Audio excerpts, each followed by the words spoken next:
નગર Somnath national highway પર લોંગડી ટોલનાકામાં ફરીવાર વિરોધ શરૂ થયો છે। સમસ્યાનો ઉકેલ ન આવતા આસપાસના ગ્રામ્ય વિસ્તારોના લોકોએ એકત્ર થઈને ટોલનાકા પાસે વિરોધ પ્રદર્શન કર્યું। પોલીસ દ્વારા પ્રદર્શનકારીઓની અટકાયત કરવામાં આવી હતી। મહુવાના 20 કિલોમીટરના ત્રિજ્યામાં વિસ્તારમાં આવતા લોકોને ટોલ માફ કરવામાં આવે તેવી માંગ ઉઠી છે।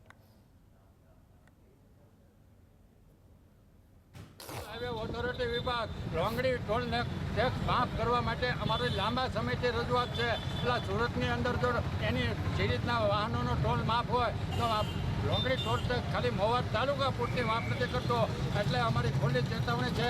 અમે ખૂબ રજૂઆતો કરી, અમે તંત્રને ખૂબ ધારાસભ્ય, સંસદ સભ્ય અને સરકારને રજૂઆત કરી, પણ આજે આજ સુધી નિવારો નથી આવ્યો।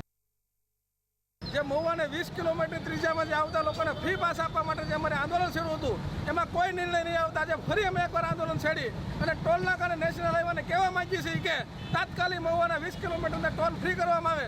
જો ટોલ ફ્રી કરવામાં નહીં આવે તો આજે રસ્તા રોકો આંદોલન થાય અને આગામી દિવસોમાં તારીખ 9/9/2024ના રોજ ધારાસભ્યના ઘરને તાળાબંધી કરશું, કલેક્ટર ઓફિસને તાળાબંધી કરશું।